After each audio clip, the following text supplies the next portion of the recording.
Ladies and gentlemen, good morning. I'm Morton Blackwell, president of the Leadership Institute, and it is my pleasure to welcome you on this lovely April morning to our Wednesday Wake Up Club breakfast. We live in interesting times, and sometimes things that are interesting are entirely predictable, and in this morning's Washington Times there is an entirely predictable but sort of interesting quote from the junior senator from New York. She said, quote, "When I first arrived in the Senate, I was dismayed to find the Bush administration and its congressional allies using every lever of power available to undo the economic, social, and global progress achieved during my husband's presidency." Some things are predictable. Ladies and gentlemen, you can purchase a copy of this morning's presentation on video or a number of past Wednesday Wake Up Club breakfast presentations. Our Center for Printed Broadcast Media will gladly provide you with whichever of those tapes you'd like at a very reasonable $15 apiece. So far in 2004, the Leadership Institute has trained 1,339 students in 47 different schools. We have placed 17 job seekers through our employment placement program. And you have before you on the tables our 2004 current program schedule, and I would urge you to consider attending one of our 2004 programs or sending people you know to such programs as may be useful to them. And now I'm going to introduce Davis Hunt, who will give the invocation and the Pledge of Allegiance. Davis is the grassroots program coordinator here at the Leadership Institute. He was raised in Lynchburg, Virginia, and attended nearby Hampton-Sydney College. At Hampton-Sydney, Davis became actively involved in the community through various civic outreach programs and worked hard to develop himself as a leader by participating in such leadership programs as the Society of 91 and the Wilson Center for Leadership. Davis served as the chairman of Good Men, Good Citizens, a student-led community service organization. He was also a very active member of the Make-A-Wish Foundation of Central and Western Virginia and looks forward to getting involved with the D.C. chapter. Davis has garnered political experience through internships with Virginia Congressman Virgil Goode and former North Carolina Senator Jesse Helms. Davis.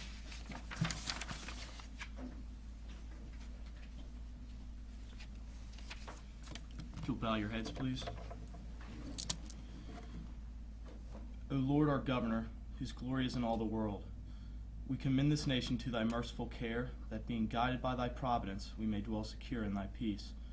Grant to the President of the United States, the future governor of this Commonwealth, and to all in authority, wisdom and strength to know and to do thy will. Fill them with the love of truth and righteousness, and make them ever mindful of their calling to serve this people in thy fear. Through Jesus Christ our Lord, who liveth and reigneth in thee, and the Holy Spirit, one God, world without end. Amen. And if you would stand with me for the pledge. I pledge allegiance to the flag of the United States of America, and to the republic for which it stands, one nation, under God, indivisible, with liberty and justice for all.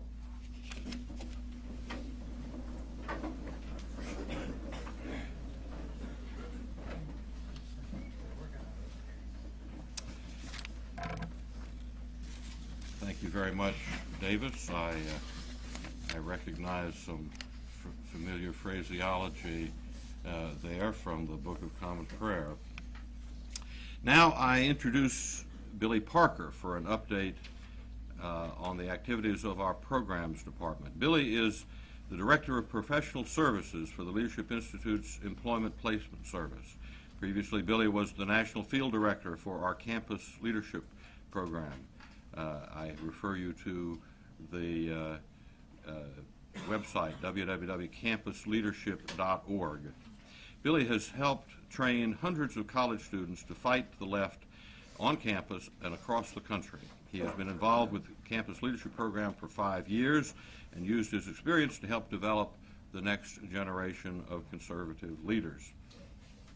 Prior to moving to Arlington, Billy was based out of North Carolina as the regional director for our Campus Leadership Program, and there he worked with students on campuses in North Carolina, South Carolina, Tennessee, and Kentucky.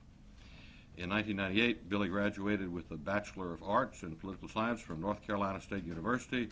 He is still very involved as an officer with the North Carolina State Capital Area Alumni Association. Billy grew up in Rich Square, North Carolina, and looks forward to moving back eventually to his home state, but let that day be a while down the road. Billy?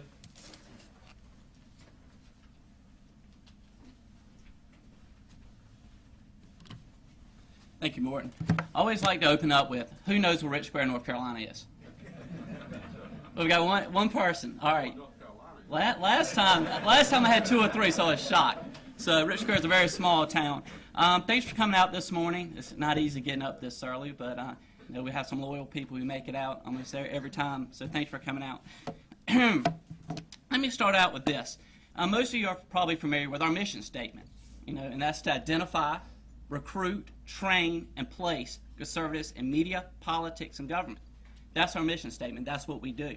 And there are a lot of organizations out there that do part of our mission. 1 or 2 aspects of that. The Leadership Institute is the only organization that I can think of that does it all. We do everything. We cover it all. And we don't just go out there and identify the people. We don't stop at that. We don't go out there and just identify and recruit the individuals. We don't even stop with identifying, recruiting, and training the individuals. We identify, recruit, train, and place them. We close the loop. We set the standard for what we need to do. We find them, we get them involved, we train them, and then we place them. As Morton mentioned, I've been working with the Leadership Institute for close to 6 years now, a long time. And with that, I worked with the Campus Leadership Program for about 5 years. And, I really had the opportunity to go out there and to accomplish many aspects of our mission. I went on college campuses and ran recruitment tables, and that's quite an experience. I've shared stories with you about running some of those recruitment tables. But by running those recruitment tables, I got out there and identified conservatives, and I recruited those conservatives. And then over the years, as I came up to Washington, as National Field Director, I did a lot of training. So I've been training students. I continue to train students in a number of schools we offer. But now, as Director of Professional Services, I have the opportunity to basically finish the goals, the mission we have, and to place those individuals in media and jobs across the country. I remember about 6 years ago, this time of year, I was graduating North Carolina State University. And I was petrified, as most people are when they're about to graduate college.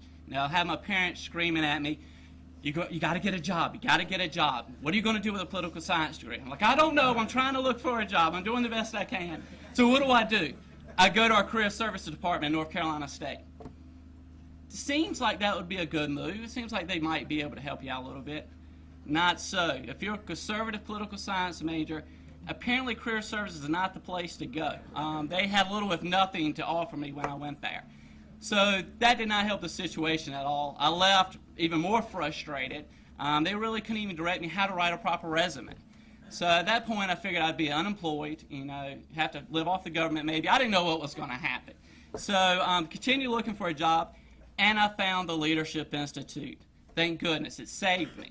At that point, I didn't know the Leadership Institute existed, let alone Employment Placement Service. I couldn't believe it.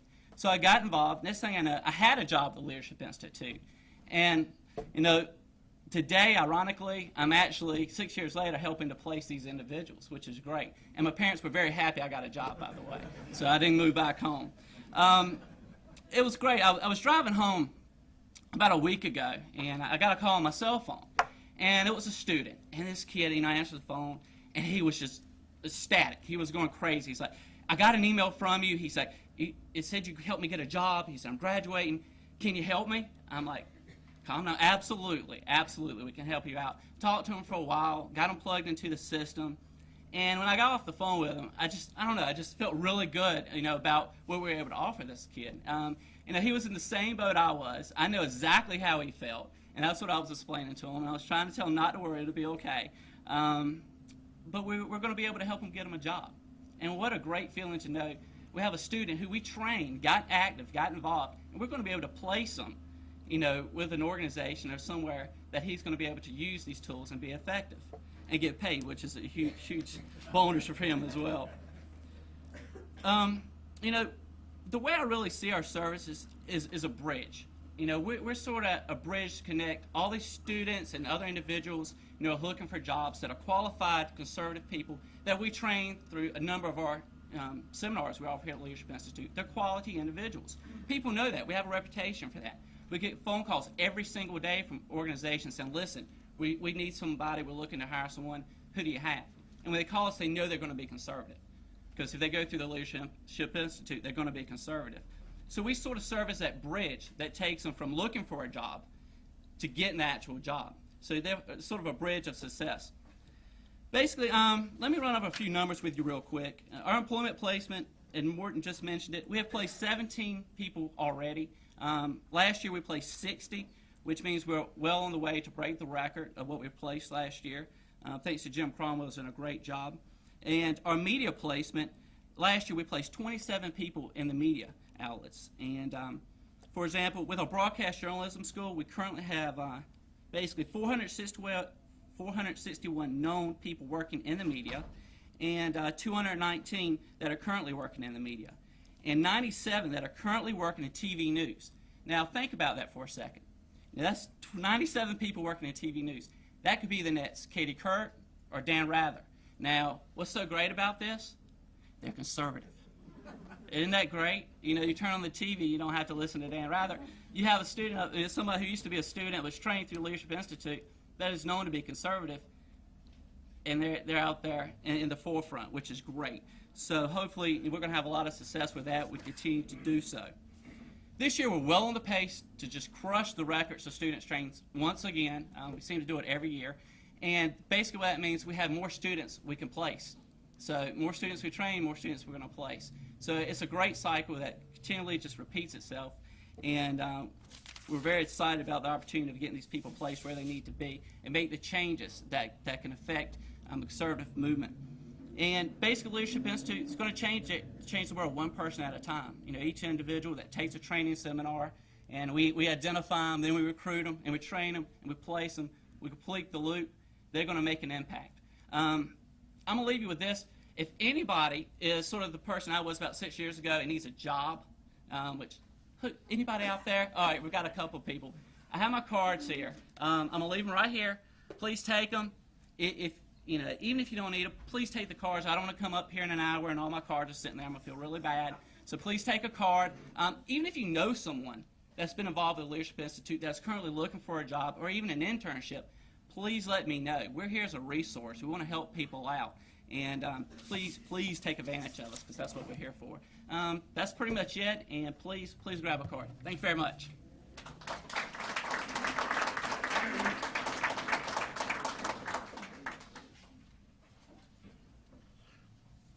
Thank you very much, Billy.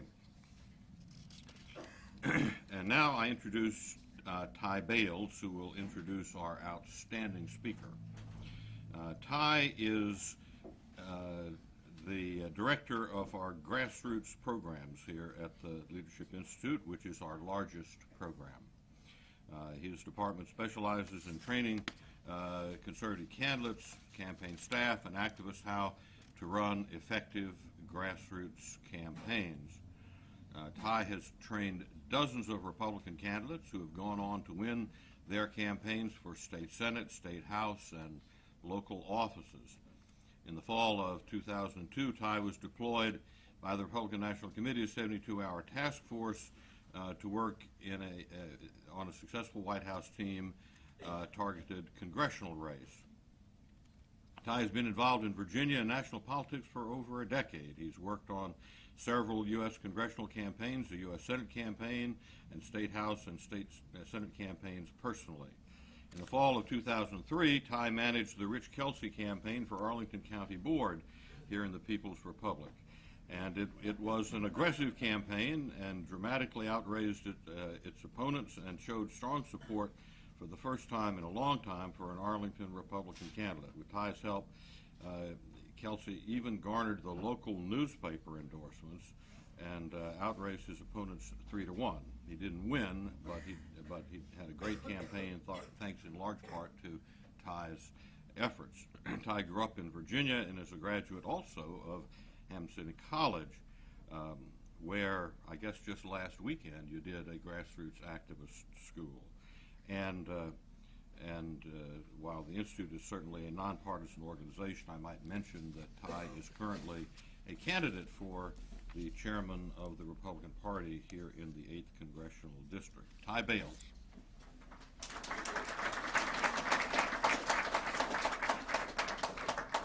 Good morning. What a great morning. I woke up and it was actually starting to get warm. Can you all feel spring is finally kind of starting to get here? We've got the future governor of Virginia to come speak today, and Billy Parker gave an awesome update. That was great, Billy. Thank you for sharing what we're doing here at the Leadership Institute. That gets me going. It's exciting. But y'all, I'm gonna try and keep my remarks short. But y'all know that in 2001, Jerry Kilgore was elected our 42nd Attorney General, and he carried 60% of the vote and garnered over 1.1 million votes statewide. All right? Over 1.1 million votes statewide. In fact, he carried more statewide votes than the top of the ticket that year. He got more votes statewide than the guy that was running for governor who happened to win, Governor Warner. That's not where he stopped, because a couple months later, he again was in a battle against the governor over the redistricting plan in Virginia. Governor Warner tried to take it to the Virginia Supreme Court, and guess what happened? Attorney General Kilgore won once again. The people of Virginia love Jerry Kilgore because he's got a rock-solid record. They know where he stands, and he serves the people of the Commonwealth of Virginia really well. He led a nationally recognized criminal justice reform efforts under Governor Allen for the abolition of parole, and violent crime decreased by 12% when he was working for Governor Allen. Attorney General Kilgore comes from a strong conservative family in Southwest Virginia, where his mother was a former police officer and his father's been a leader in the Republican Party for decades, and his brother Terry serves in the House of Delegates for us in Virginia. And his legislative district is in far Southwest Virginia, where it's actually closer. This is an interesting point. His legislative district is closer to 6 other state capitals than Richmond. That's how big this state is. It's a pretty large state geographically. So he's closer to 6 other state capitals than Richmond. He has to drive about 314 miles one way. So his brother ends up camping out at his house in Richmond all the time. He said he's kind of taking over the house in Richmond. But Attorney General Kilgore and our Senator Allen have taken a strong stance against the tax increase measures. We can all be thankful for a stance there.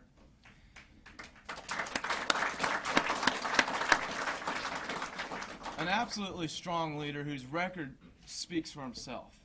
Attorney General Kilgore is regarded by many political observers as one of the most underestimated public servants, which I think from a political standpoint that's pretty good.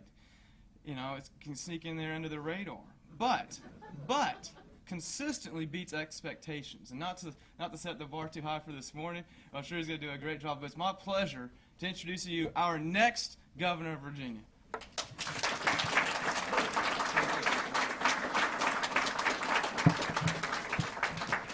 Thank you, Ty. Good morning. It is great to be with you all.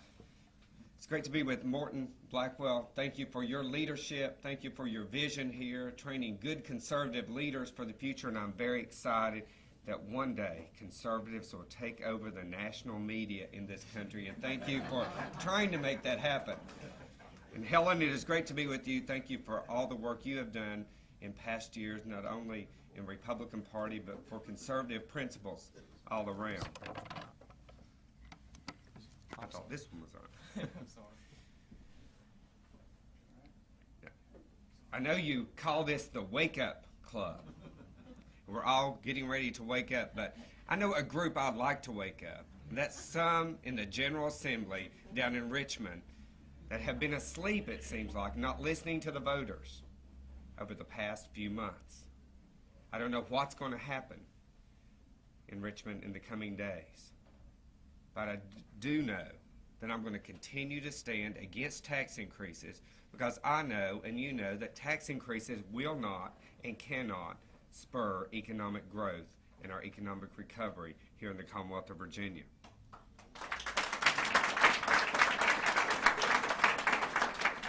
During my term as Attorney General, it has been one of those whirlwind couple of years where we've been engaged in a lot of issues. But we've tried each and every day to put forth a positive and constructive vision for the entire Commonwealth, making sure that we lead on important issues that can make a difference in lives of regular, ordinary citizens. From making sure we deal with the all too often silent crime of domestic violence, ensuring that Virginia has the toughest anti-terrorism laws in the entire nation, the anti-terrorism laws that were used to prosecute the snipers, Malvo and Muhammad. Again, saying in the wake of 9/11 that no longer are we going to allow in Virginia illegal aliens who are in this country to obtain a Virginia driver's license.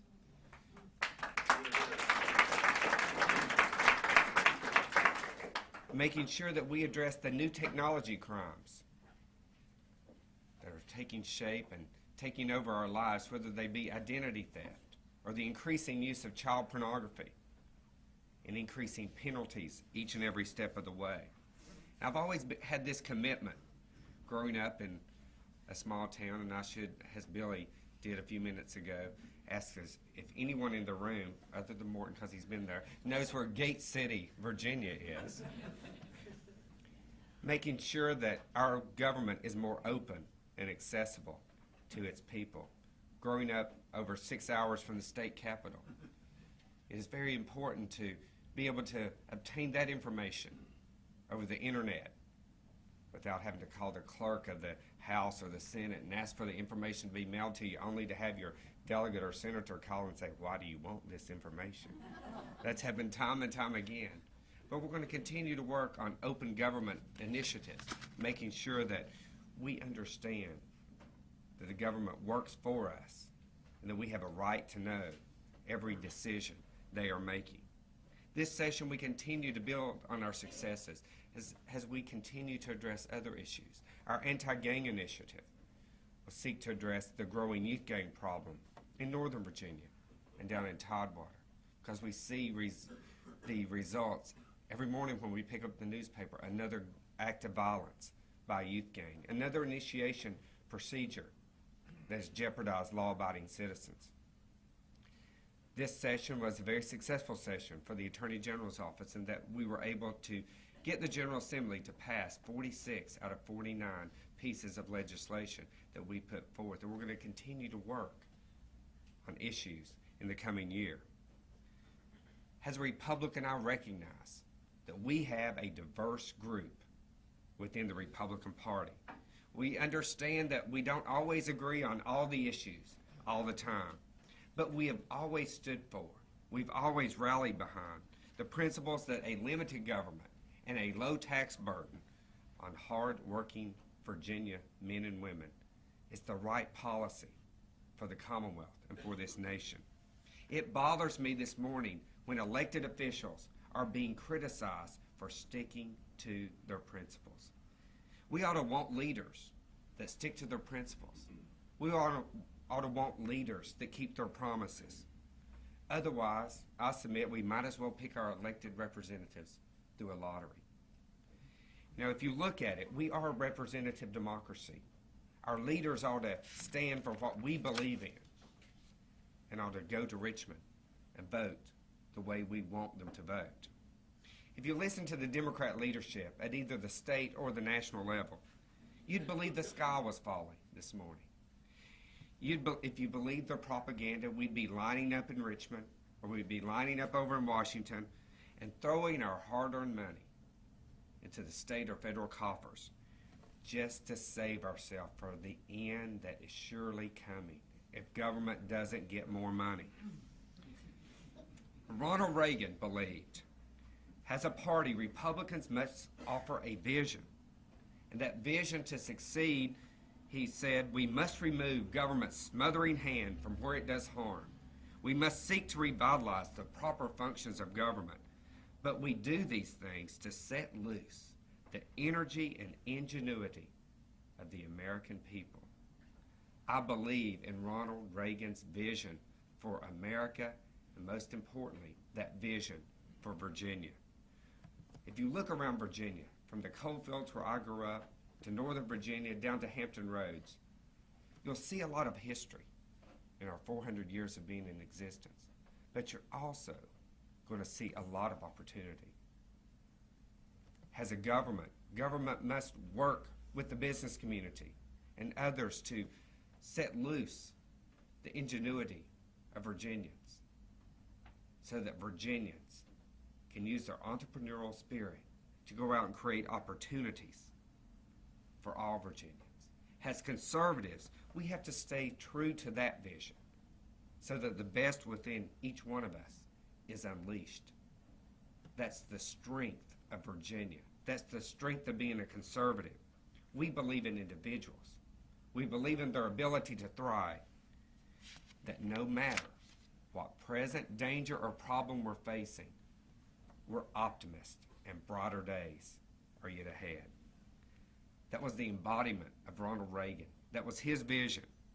He brought all of us into this revolution of how government ought to be run. We have to recognize this morning, government is not a for-profit company. Government works for us. They use our money. Our prosperity is a God-given right, and government exists to protect us only through the will of the people. Our government ought to be fostering an environment where every Virginian has opportunities to compete, and every Virginian has an opportunity to succeed. If you look at it throughout our history, we've been blessed with great men and women of good character. And I like to recall a story that happened one April afternoon, now almost over 58 years ago. It was on that day that Vice President Harry S. Truman was at the Capitol. He was visiting members of Congress on some important legislation when all of a sudden he was summoned back to the White House. At the White House, he was met by First Lady Eleanor Roosevelt, who informed him that the president had just died. And at that point, Harry S. Truman is remembered to have said that he felt like the moon, the stars, and all the planets had fallen on his shoulders. If you think about it, they may indeed have. Look at the entire administration of Harry S. Truman. Little did he know the tremendous challenges he would face as president. The decision to drop the atomic bomb, labor unrest, the Korean War, McCarthyism, and certainly that election no one thought he could ever win. Even with these unrelenting problems and unsettling situations, Truman's administration is still viewed historically as successful. When the famed newsman Eric Sevareid was asked to assess the entire administration of Harry S. Truman, surprisingly, he didn't talk about the atomic bomb. He didn't talk about the Korean War or McCarthyism or labor unrest. Instead, he said, remembering him reminds people of what a man in that office ought to be like. It's character, just character. Today, we live in a world where the technological advances are shrinking our globe,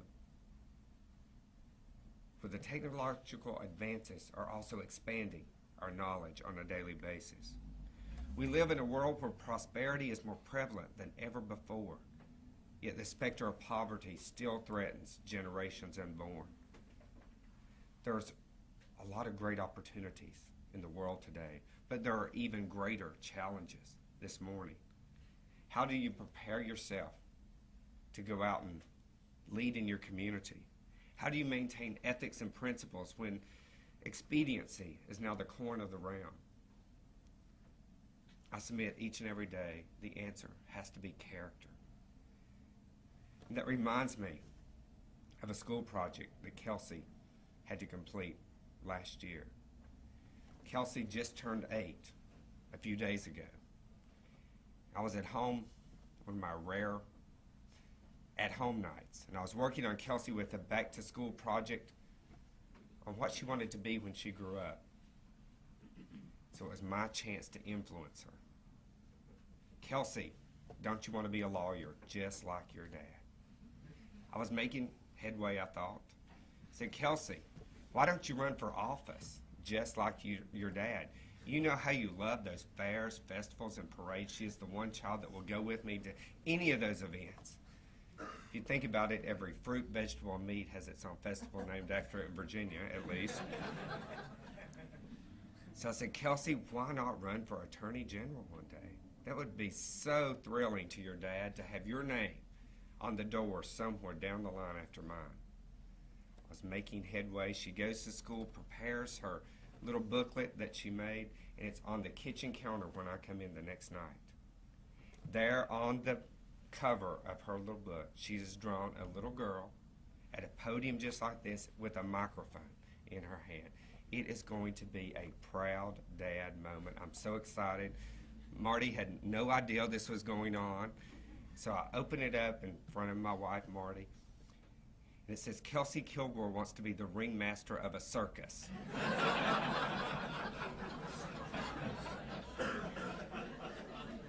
I quickly recovered, though. I said to my wife, Marty, I said, you know, she thinks that's what I do. A ringmaster has 3 rings. I have the governor, the House, and the Senate to deal with on a daily basis. But if you think about it, that's what life really is. Life can be that 3-ring circus. And it's how you manage the many tasks that confront you that determines the success in the future. Most importantly, it's what you bring to the circus with you. And the trick is certainly to be able to do it right and to be able to do it with the character and the principles that got you there. If we all remember that character is that attribute that will carry you through almost any decision you face, then you can go through life knowing that you have made the right decision, regardless of what the Washington Post or some of the other newspapers might be saying about you. You can go to sleep each night knowing you've conducted yourself the best way you know how. This year I also have the great privilege of serving as the Virginia chair of the Bush-Cheney 04 campaign. We all know this morning that who leads America is just as important as what America stands for. We cannot afford to go back to a time when the words character and role model do not apply to our president. Our president this morning is a man of compassion, a man of faith, and a man of great character. And he surrounds himself with individuals who know how to lead. You know, I'm convinced everything happens for a reason. And that George W. Bush is our president today for that reason. He is the right president for this time in our history. The president has worked hard to lower the tax burden on Virginians and the entire United States citizens. Wouldn't it be nice if some people down in Richmond would take their blinders off and realize that tax cuts, not tax increases, actually spur our economic growth?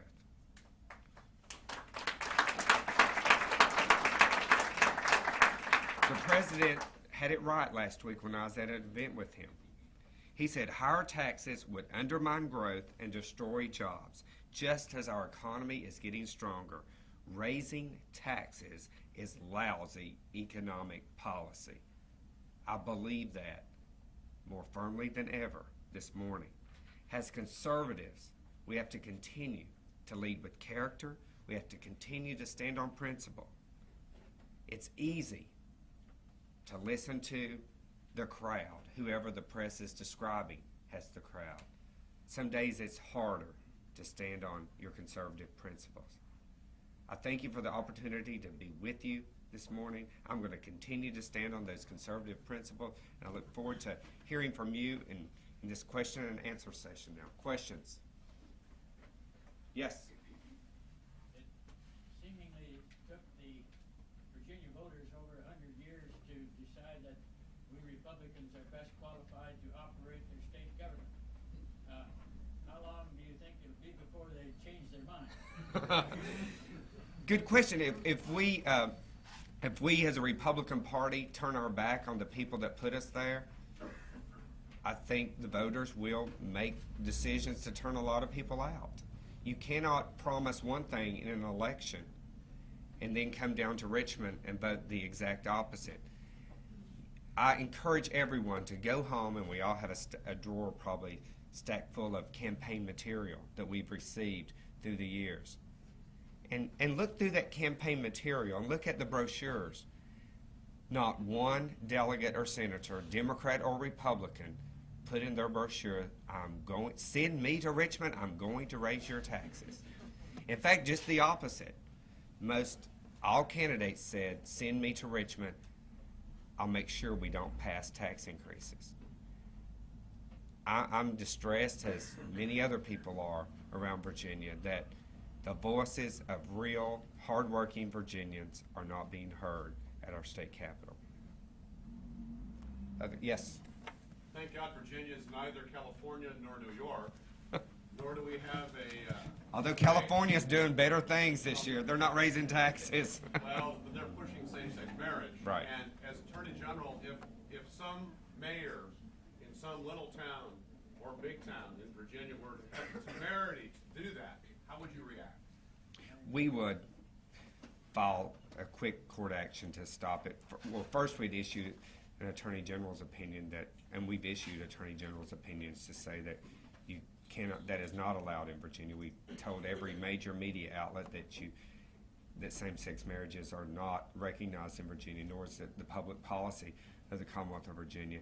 And if some clerk proceeded, then we would file a writ of mandamus in the local court to stop the practice, and I'm convinced that any court would follow the law here and stop that practice.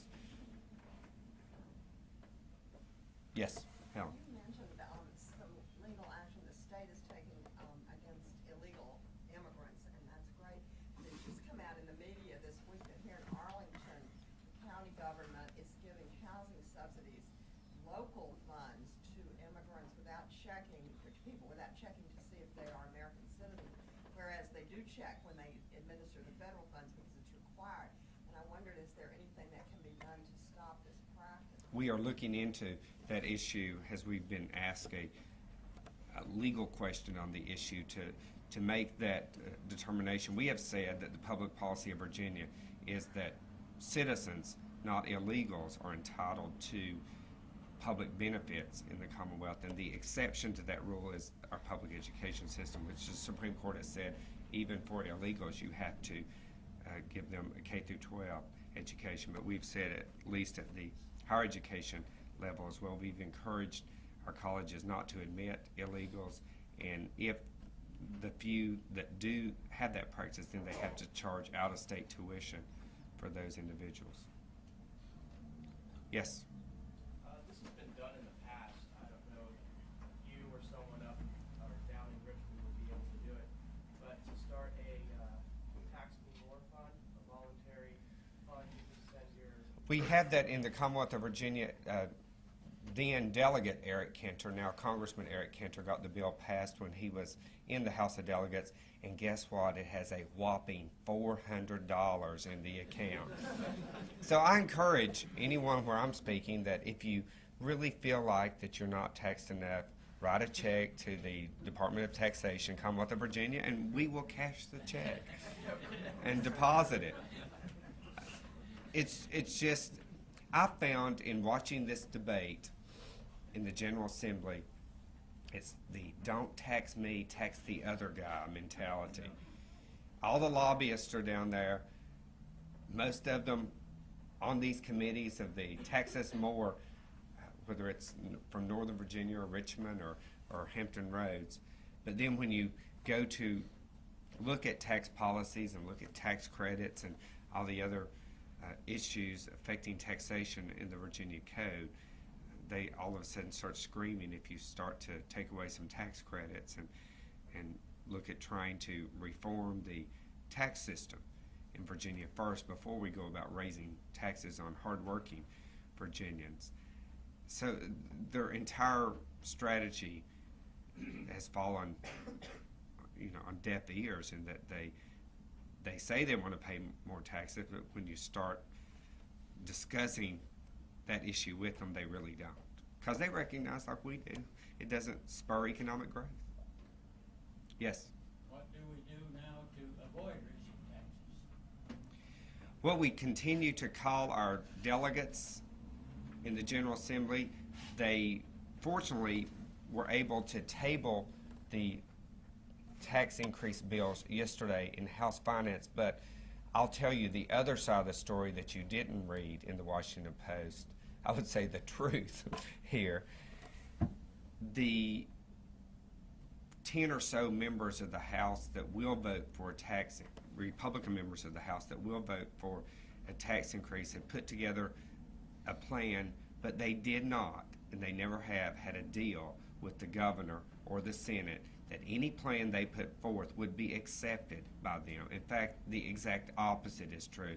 The House, the Senate, and the governor were setting the House up yesterday to put forth a plan for $1.1 billion. Then they were going to say, and the governor said yesterday, that's a start. Most members of the House, so I spent a lot of time on the phone over the weekend and yesterday reminding House members that they're going to go on the board for a tax increase and then be asked to go on the board time and time again for even more in tax increases. The Senate and the governor are holding a gun to the head of the House and saying, if you don't agree with us, we will shut down this budget. That story is not getting out. The House has moved time and time again to try to be rational in this process. What we need to do is we need to pass a one-year budget with current revenue streams, no tax increases. Let the Senate, the House, and the governor go back to the voters through referendum or otherwise and ask the voters' opinion on what we're going to do with their proposals to raise taxes. That solves the problem in the short term. We don't have a government shutdown, but the governor's using this to his maximum benefit. They're going to run a story every day, it seems like, in the papers. But, well, what happens if VDOT? What happens to VDOT if we don't have a budget? What happens to social services? And it's just going to be on and on, sort of a torture method through the press. We need to go ahead and get a budget. The House did pass yesterday a stopgap budget that would fund services for the next year. I don't see any hope for it in the Senate, however. So call your senators and call your delegates and ask them to stay strong in these coming days. The governor would be hard-pressed to veto legislation that funded Virginia's core needs for the next year. The Senate and the House just need to send them a budget and then discuss the tax increases throughout the year. Yes? One more, I'm told. I can take one more, yes. First of all, I'll tell you that my senator is Bobby Kilgore, and my delegate is Mark Sickles. Well, you have no hope on this vote. I'd like to hear your words why the Senate and the governor are so opposed to the plan that you described a few minutes ago. Because they know the will of the voters. They understand what the voters think. It's been proven time and time again. It was proven in the half-cent sales tax increase for transportation in Tidewater, and then as well here in Northern Virginia. The voters have no stomach for higher taxes. We have seen our state budget grow in the 10 years I've been in Richmond from $28 billion for the biennial to $59 billion for this biennial budget. That's quite a growth. We average growing 7% a year. I dare say that most of us would like to have that growth in our own personal finances.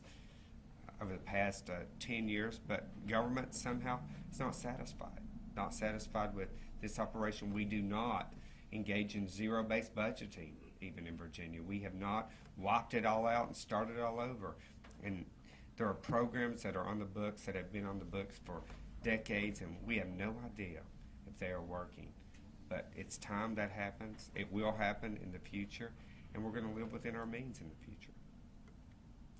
So thank you all for allowing me to be with you this morning.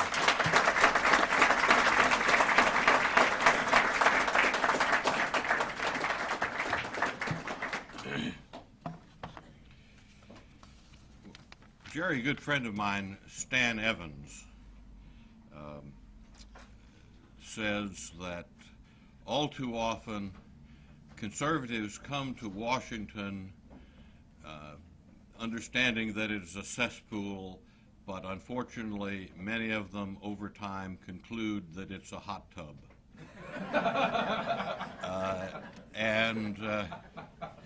The ailment that they get is referred to as Potomac fever.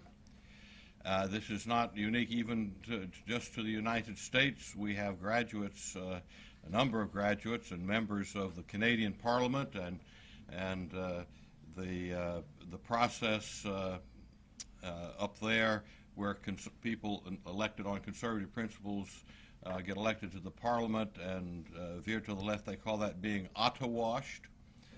And there is clearly a phenomenon analogous in the Commonwealth of Virginia.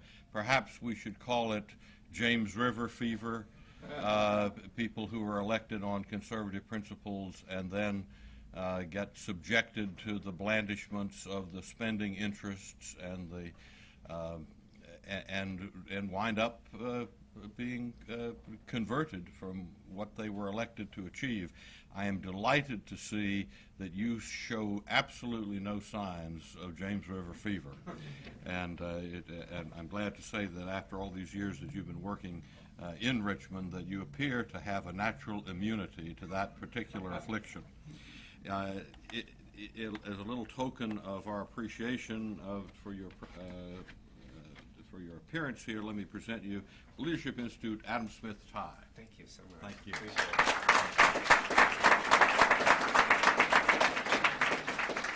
Ladies and gentlemen, I urge you to join us a month from now on Wednesday, May 5th, for the next Wednesday Wake Up Breakfast Club breakfast. And our featured speaker then will be Colorado Congresswoman Marilyn Musgrave. And Marilyn Musgrave, as you may know, is the principal author and principal sponsor of the marriage amendment to the U.S. Constitution, which has a lot of support and is the principal vehicle in that battle, a battle, incidentally, in which the President is committed to a marriage amendment.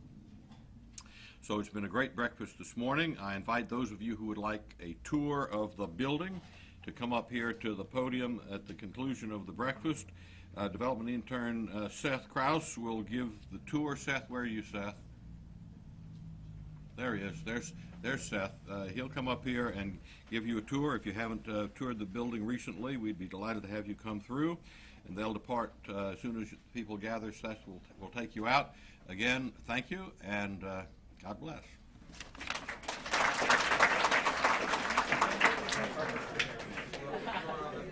Yeah, exactly.